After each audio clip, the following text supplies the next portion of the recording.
So ayan, magandang gabi po sa ating lahat at happy midweek. Para sisimula ng ating programa ngayong gabi, tayo muna ay mag-aawitan. Pero bago po noon, tayo muna ay muko para sa ating maiksing panalangin. Let's pray. Amang banal na kailangan po sa lahat, Panginoon. Sa gabing ito, patuloy po namin ibinabalik ang aming papuri pasalamat sa buong kalahating linggo ng iyong pag-ingat sa bawat sa amin at sa aming pag-awitan, Lord. Nawa ikaw po ang manguna at bigyan po ang holy voice na mapapurihin namin ito dakilang pangalan. Ito po aming dalangin sa pangalan sa Jesus. Amen. For our first song, let's sing There's Sunshine in My Soul Today sa hymn 297. There's sunshine in my soul today.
Happy moments wrong when Jesus shows His smiling face.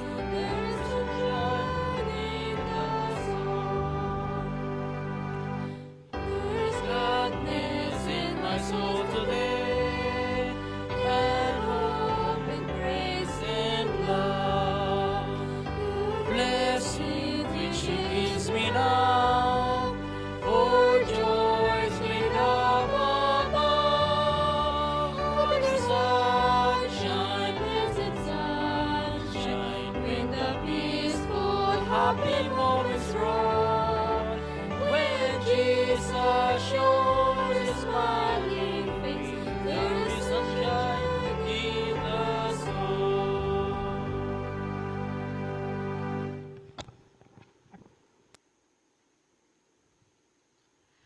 Para po sa ating opening song, tayo pong lahat ay tumayo at ating pong awitin sa hymn number 5, We Gather Together.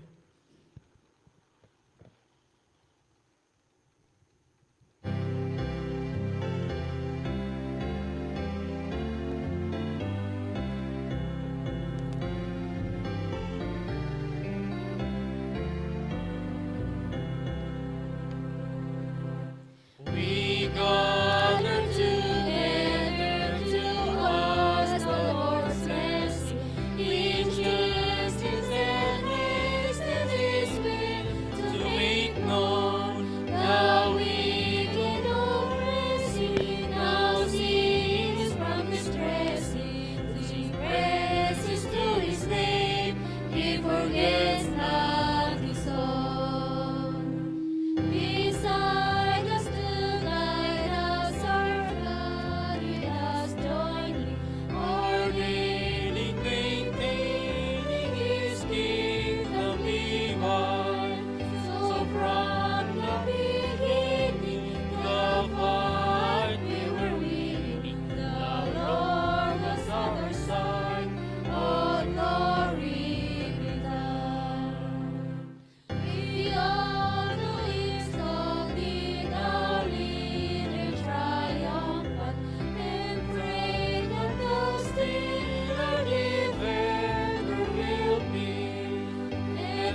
Tayo ay lumuhod para sa ating panalangin.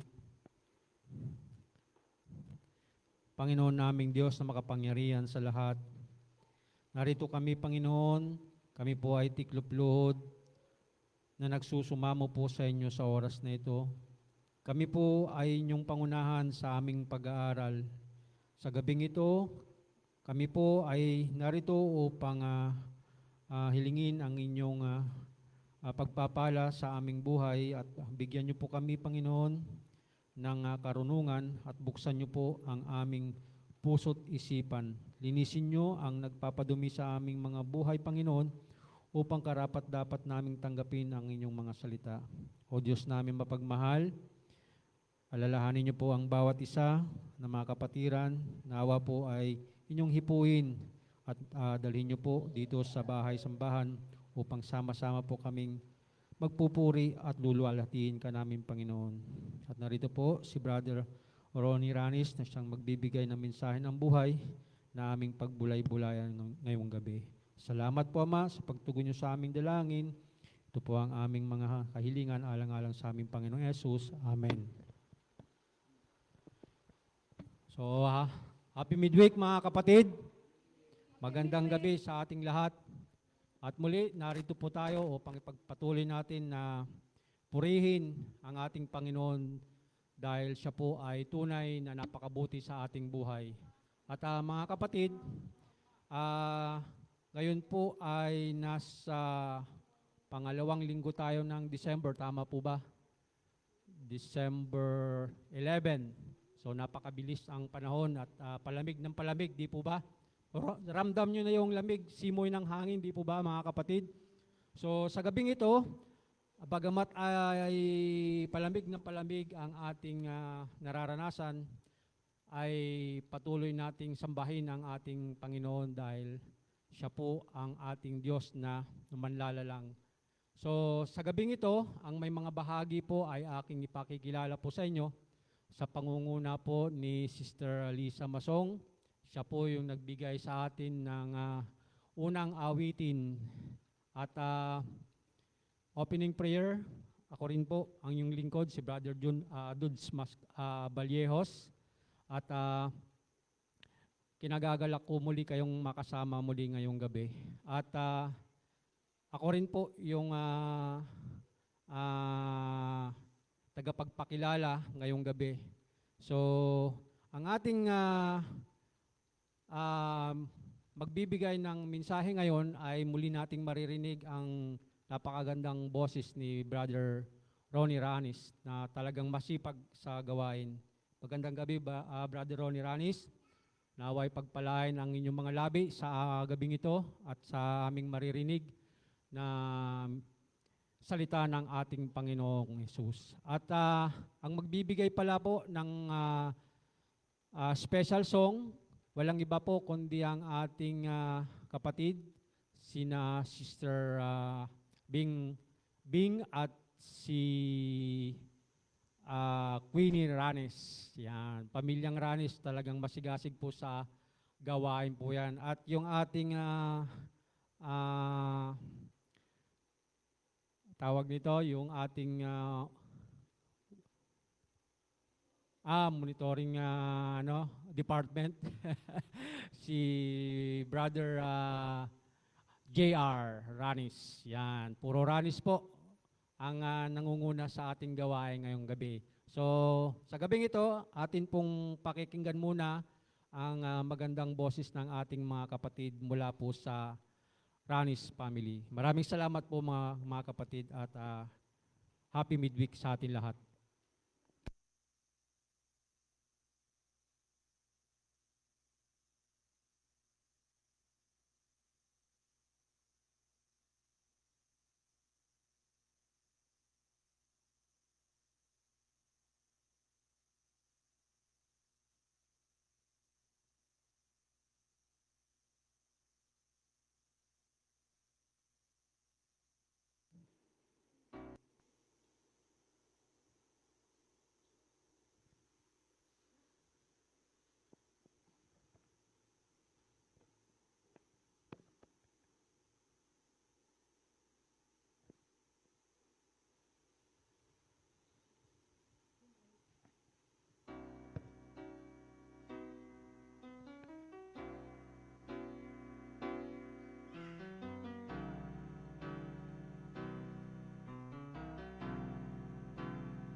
was his design. But Eden disobeyed, to sin became a slave. Now a perfect sacrifice would be required. An offering must be made, the sin that must be paid, so God and man can reconcile me. But Jesus said, I'll go, because he loves me so. He shed his blood and paid sin's penalty.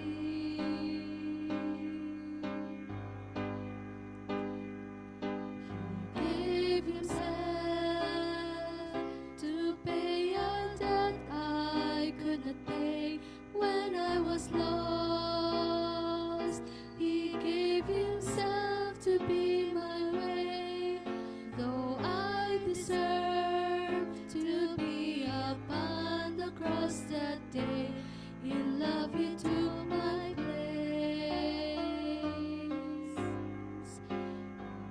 and he gave himself.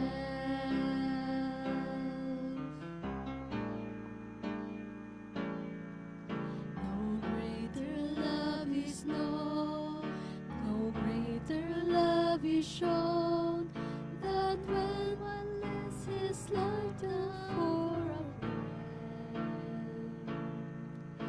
But Jesus said for me, when I was his enemy, a love like this I cannot comprehend.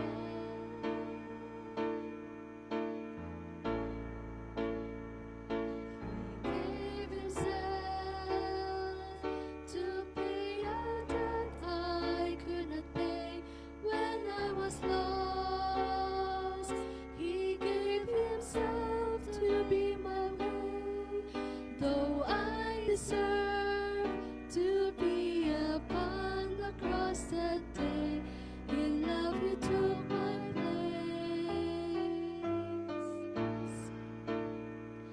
and he gave himself.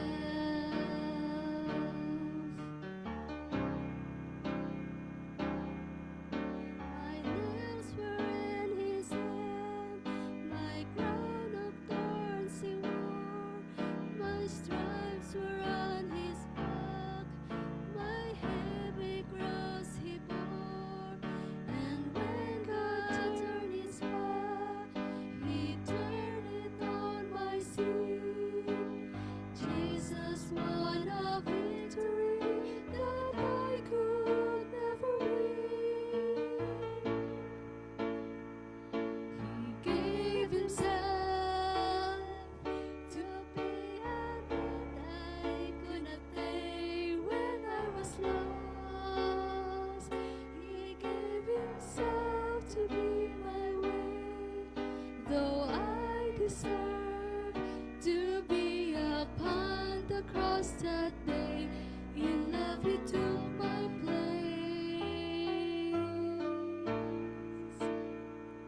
and gave himself.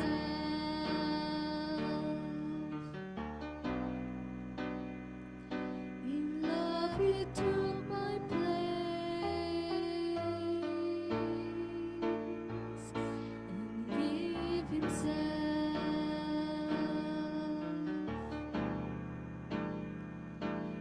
And gave himself.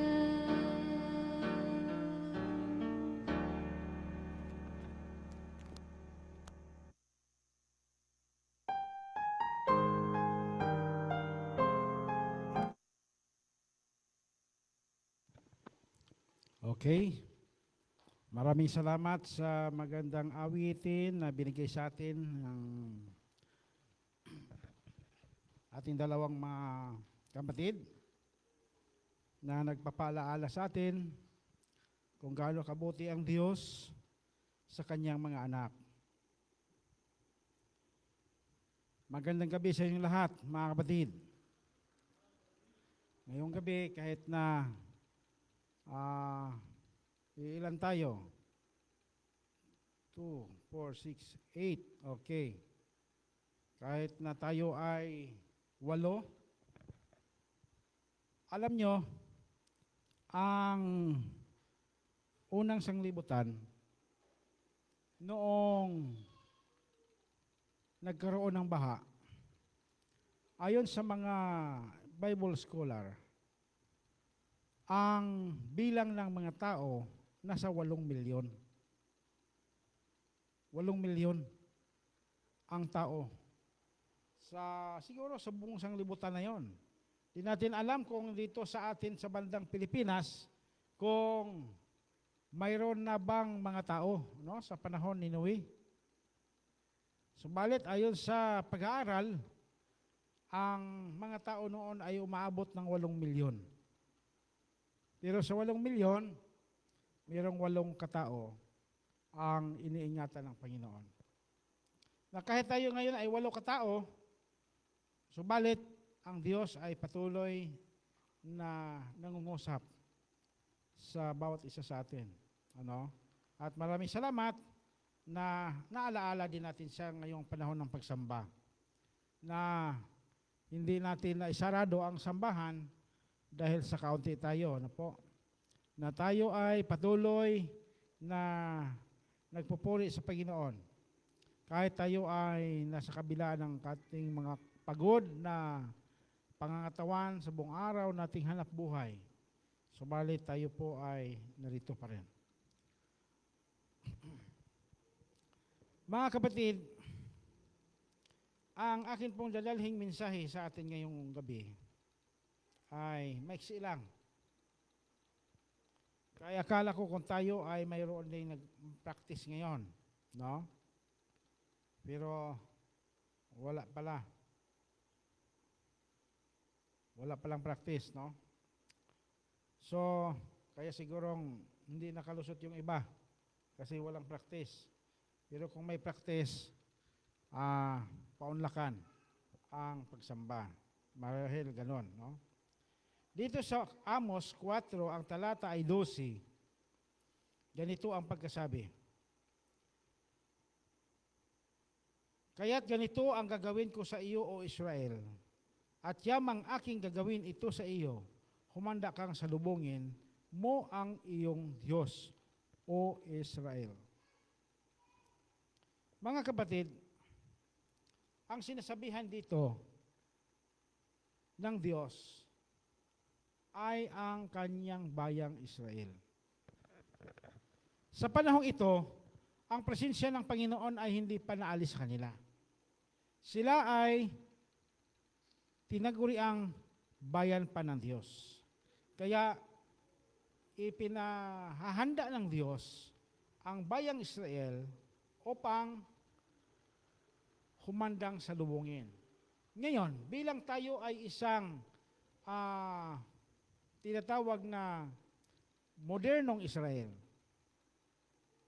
hindi naman tayo Israel sa tribu, sa dugo, no? Kundi tayo Israel bilang sa espiritual na Israel. Sapagkat ang Israel ay binigyan ng Diyos ng 10 utos. Nag-iingat ng 10 utos, kaya't kaakibat dito ang araw ng Sabat. Yan. Isa yan na mga bagay na nakikita sa bayang Israel. At naroon din sa kanila ang pagkakakilanlan tungkol sa hindi pagkain ng mga maruruming pagkain na tinatawag na mga karumal-dumal na mga pagkain. Yan ang isa sa mga pagkakakilanlan sa bayan ng Diyos na kung saan ito ay makita sa atin ngayon sa mga kaarawan, mga kapatid. Walang ibang mga grupong, mga mananampalataya na nakikitaan ng ganitong pagkakakilanlan. Buhat pa, nung tinatag ng Diyos ang sanglibutang ito, na ang Diyos mismo ang nagbigay ng utos at mga palatuntunan upang ito'y makikita sa kanyang bayan, sa kanyang iglesia. Which is na ito naman ay nakita sa ating panahon ngayon. Bilang mga Seventh-day Adventist, ano? Kaya ganito ang gagawin ko sa iyo, Israel, at yamang aking gagawin ito sa iyo, humanda kang salubungin mo ang iyong Diyos. Ngayon, dahil ang ating Panginoon ay darating, mga kapatid,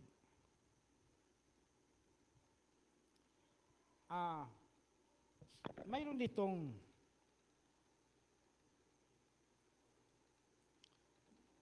sulat dito sa Pedro. Ayan. Dito sa ikalawang Pedro,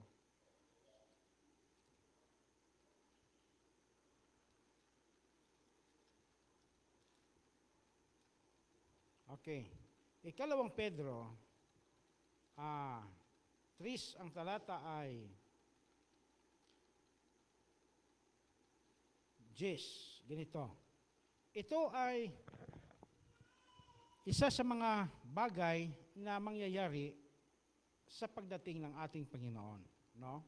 Kaya ang Diyos ay hindi nagkukulang sa kanyang bayan sa mga paalaala na now and then tayo ay lalapit sa Diyos. Tayo ay makikiusap sa Diyos na tayo'y kanyang patuloy na bibigyan ng kanyang banal na Espiritu. Sabi dito, datapot darating ang panahon ng ang araw ng Panginoon, na gaya ng magnanakaw, na ang sangkalangitan ay, sa araw na iyan ay mapaparam, na kasabay ng malaking ugong, at ang mga bagay sa langit ay mapupugnaw sa matinding init, at ang lupa at ang mga gawang nasa lupa ay pawang masusunog. Mga kapatid, literal ito. Sa Biblia, mayroong mga simbolikal, may mga parabola. Ito ay direct, literal. Wala itong paligoy-ligoy, mga kapatid, para intindihin pa ng tao, kundi sinabi ng Diyos na darating ang araw ng Panginoon na gaya ng magnanakaw. Bakit sinabi dito gaya ng magnanakaw? Para, mga kapatid, tayo ay maghanda sa lahat ng panahon. Dahil ang sangkalangitan ay mapupugnaw, kasabay ang isang malaking ugong, at ang mga bagay na sa langit ay mapupugnaw sa matinding init, at ang lupa at ang mga gawang nasa lupa ay masusunog. Lahat dito, mga kapatid, walang maiiwan. Kaya, dito sa bagong tipan, wag tayong inadvisean tayo na hindi tayo mag-imbak ng kayamanan sa lupang ito. Magtipon ng mga bagay na nasa lupa. Dahil itong sa lupa ay narito ang mga tawag yan sa Bisaya ay mga tanga nga ngat-ngat niyan, mauubos yan. At higit sa lahat ay itong apoy, walang matitira. Kaya ang mag-ipon tayo ng bahandi o kayamanan ay sa langit, mga kapatid. Ano mayroon sa langit? Sabi dito, yamang ang lahat ng mga bagay na ito ay mapupugnaw ng ganito. Ano ngang anyo ng mga pagkakatao ang narapat sa inyo? So, sabi dito, sa banal na pamumuhay at pagkamaunawain o pagkamaawain. Yamang ang lahat ng mga bagay na ito ay mapupugnaw. Ang sabi dito, mga kapatid, ano ngang anyo sa atin? Ang ating pagkatao ang nararapat.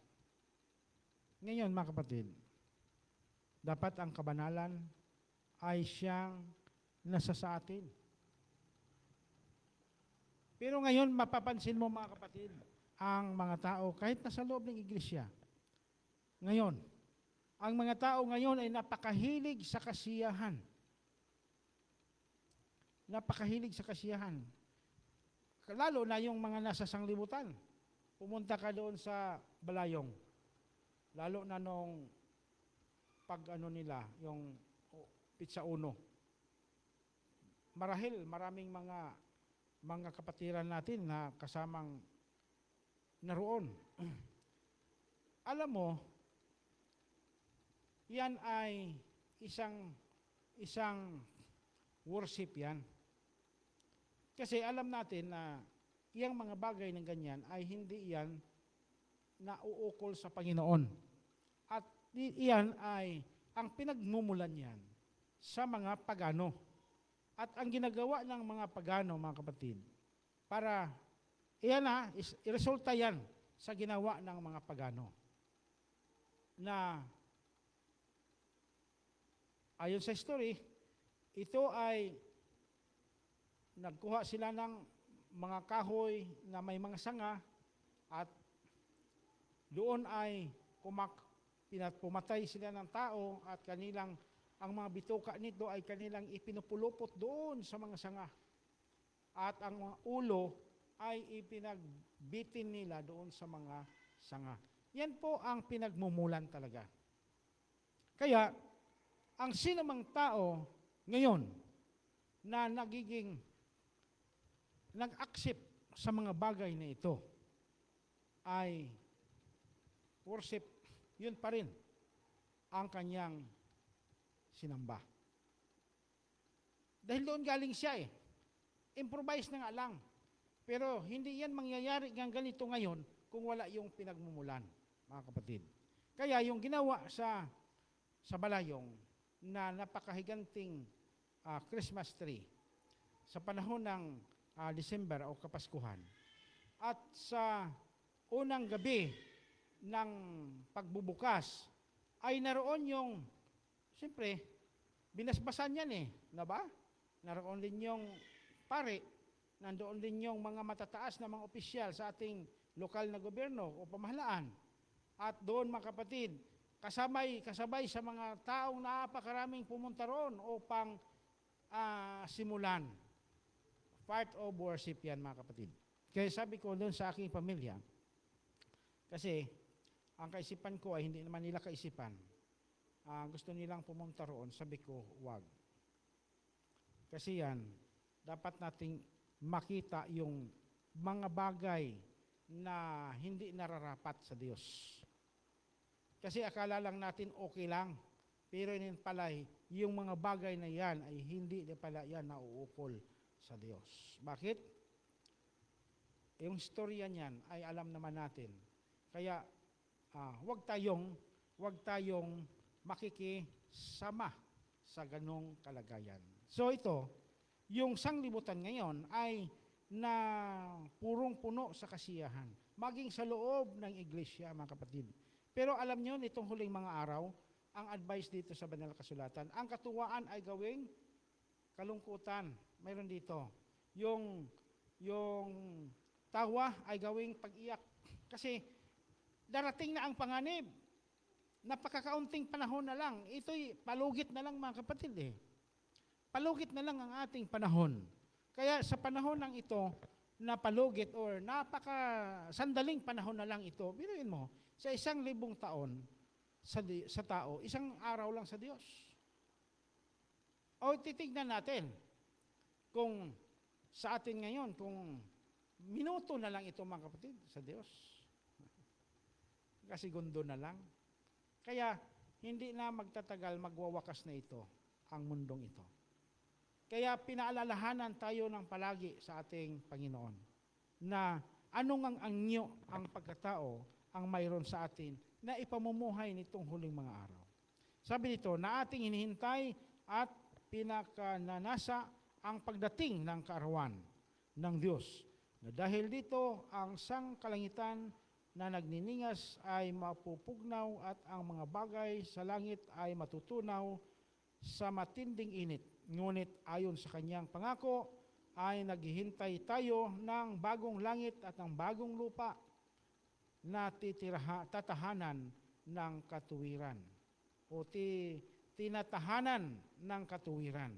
Ito, mga kapatid, ang pag-asa natin na itong sanglibutan na ating tinitirhan ay hindi magtatagal. Sa ilang sandali, mga kapatid, magwawakas ito sa pamamagitan ng napakalaking kaguluhan sa mundong ito. Kaguluhan. At ang kaguluhan ito ay magreresulta sa bayan ng Diyos na ito ang maaapi at ito ang malalagay sa panganib, mga kapatid. Kaya ang ating buhay ay punong-puno ng paalaala ng ating Panginoon at ng ating mga apostol na kung saan tayo ay mamumuhay sa panahon ngayon ng may pag-iingat at may kabanalan at may pagsusumamo sa ating Panginoon na ating ipamumuhay at makilala natin ang mga bagay na sa Diyos at ang mga bagay na hindi sa Diyos. Kasi ang matinding pandaraya ng dyablo, mga kapatid, ay kanyang gagawin. Sabi sa Mateo, maging ang mga hirang ay malilin lang. Hirang pinili na yon ng Diyos. Pero may mabibiktima pa. Paano tayo? Kung hindi tayo nag-iingat at parang minsan ay sumasabay tayo sa daloy o sa agos ng sanglibutan, ay lalong-lalong hindi natin makikita ang sa Diyos at sa pandaraya ng kaaway. Mga kapatid, ang mundong ito ay nakaatang sa dagat-dagatang apoy. Sa panahon ni Noe, ang sanglibutang ito ay nasa hatol ng tubig o pagkagunaw ng tubig. Yun po ay hindi wakas, hindi kawakasan, kundi inalis lang na Panginoon ang mga tao sa sobrang kasamaan ng mga tao at ma-preserve ng Panginoon ang taong banal na matuwid sa kanyang paningin, which is na ito si Noe. Na ito, mga kapatid, ay doon nagsimula sa kay Noe ang panibagong tao sa sanglibutan. No? Ibig sabihin, sa napakamatuwid, napakabuting tao ni Noe, ito ay mayroon sa kanyang mga anak na nakikitaan dito ng problema. Kaya, hindi natatapos ang kasalanan. Hindi nagwawakas ang kasalanan. Ang buhay ng tao ang natatapos dito. Ang nawawala. Dahil ang kasalanan ay nananatili. Anong dahilan? Dahil si Satanas ay hindi pa natatapos, mga kapatid. Kaya itong ang pangalawang paghahatol na gagawin ng Diyos, ang sabi niya kay Noe ay hindi na niya gugunawin ang sanglibutang ito sa pamamagitan ng tubig, kundi ito ay sa pamamagitan naman ng apoy. Dito sa apoy, mga kapatid, ito ang kawakasan. Kaya sa kawakasan ito, dito rin ang ating nagbibigay ang Diyos sa atin ng pag-asa. Na kahit tayo ay mamatay, mayroon pa tayong pangalawang pagkabuhay. At sa pagkabuhay na yan, ay tayo ay haharap sa hukuman ni Kristo. No? So, ang kagandahan dito sa mga matuwid na nag-iingat ng kanilang damit, ng kanilang sarili, ayon sa Apokalipsis, naglalaban ng kanilang damit araw-araw. Pinapuputi sa dugo ng ating Panginoong Hesus. So, makikita natin ang buhay ng tao na ito ay kasamang madala sa langit na bayan. Dahil itong mundong ito, mga kapatid, ay mauubos. Walang matitira. Kahit si Satanas ay wala ng dako na kanyang kapupuntahan pa. Kaya ang lilikhain ng Diyos na bagong langit at ang bagong lupa na tatahanan ng mga katuwiran, ng mga tinubos ng ating Panginoon ay tatahan. Babalik ulit dito sa lupang ito, mga kapatid. Pero, bagong langit at ang bagong lupa na atin pong titirahan. Ano kaganda, mga kapatid? Sa kabila ng napakaraming mga problema, makahirapan, mga pagsubok na atin pong dinanas sa mundong ito, mayroong darating na irigalo ng Diyos sa bawat kanyang mga anak. Na nagtitiis sa mga pagsubok, sa kahirapan, sa kaguluhan, sa karamdaman. Mga kapatid, ang ibang mga tao ngayon halos wala nang makain. Napakaraming mga taong wala nang makakain. Buti nga tayo, nakakakain pa tayo 3 araw, o 3 beses isang araw. Ang iba, kung iyong titignan, nagkakain dyan sa mga Jollibee at napakaraming mga restaurant dyan, parang nag-aksaya lang, dami pang maiwan ng mga pagkain nila. Diba? So, samantalang yung iba, naghirap, wala nang makain. So, dito ay nagpapakilala lang na ang sanglibutang ito ay punong-puno na, no, ng kasalanan, na hindi na ito mapipigilan, mga kapatid. Kahit sino pa ang mamumuno. Minsan kasi ang tao ay nagsisisi doon sa mga namumuno. Pero dapat tayong mga Adventist, mga kapatid, ano tayo dito? Comment tayo. Hindi tayo kasamang mag-comment o magpalabas ng ating mga saloobin. Sapagkat alam natin na ang sanglibutang ito, design na ng Panginoon ang mga mahirap na kasama na dito. At ang kahirapan, alam natin na ito'y kasama na ito, mga kapatid. Kaya, at sino pa man ang mamumuno sa mundong ito, hindi nila kayang pigilin ito, sapagkat ito talaga ang mangyayari bago darating ang lubusang kasiraan ng sanglibutan ito. Kaya ang atin pong dalangin ng Diyos ay magpala sa kanyang bayan, sa kanyang mga anak, at tayo naman ay atin pong gawin ang atin pong nararapat gawing pinakamainam sa harapan ng ating Panginoon, mga kapatid. No? Sapagkat hindi yan lilipas sa paningin ng ating Panginoong Hesus. Yung ating mga sakripisyo, yung ating mga pag-iisip na tayo'y talagang magsimba ako ngayong Miyerkules na ito. Kahit na ako ay mahuli-huli, sisimba talaga ako. At least, mula pa kanyang umaga, naka-mindset na sa ating isipan ang ating sarili na talagang tayo ay sasamba. So, pagpalain tayo ng Panginoon, mga kapatid, at hindi dito magtatapos. Kahit ang kaguluhan ay mangyayari sa sanglibutang ito, hindi pa rin ito dahilan para tayo ay mahiwalay sa ating Panginoon. Ito po aking mensahe, pagpalain tayo, ang Diyos ay magpala sa ating ngayong gabi.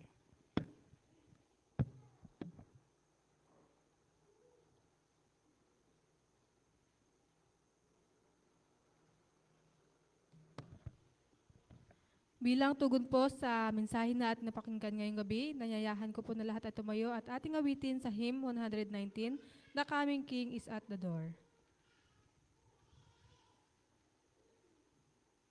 The coming King is at the door.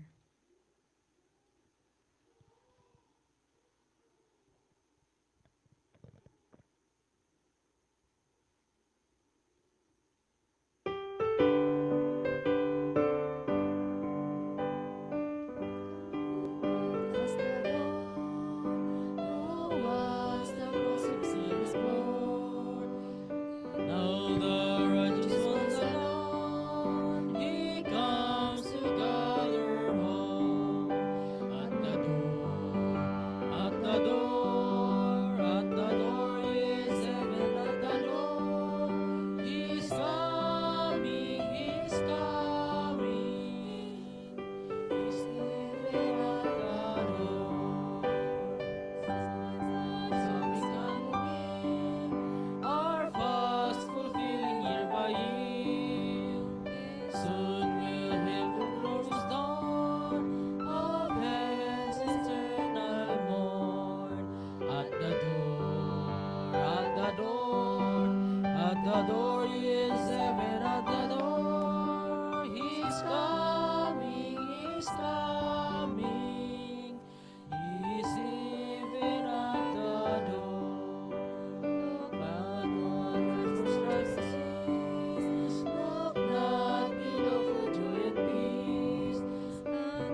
at the door is even of the Lord. He's coming, He's coming.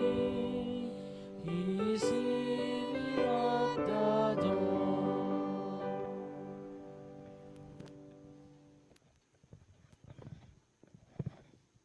Katulad ng aming inaawit, O Diyos, na ang aming Panginoong Hesus ay nasa pintuan na ng langit. At nakahanda na ang bumaba upang kunin ang kanyang bayan. Tulungan kami, Panginoon, na mahanda kami sa panahon ito. At marami mga kahirapan at mga pagsubok kaming makaharap, Panginoon. Ingatan mo kami, O Diyos, na ang aming mga sarili ay lalo naming itatalaga sa inyo.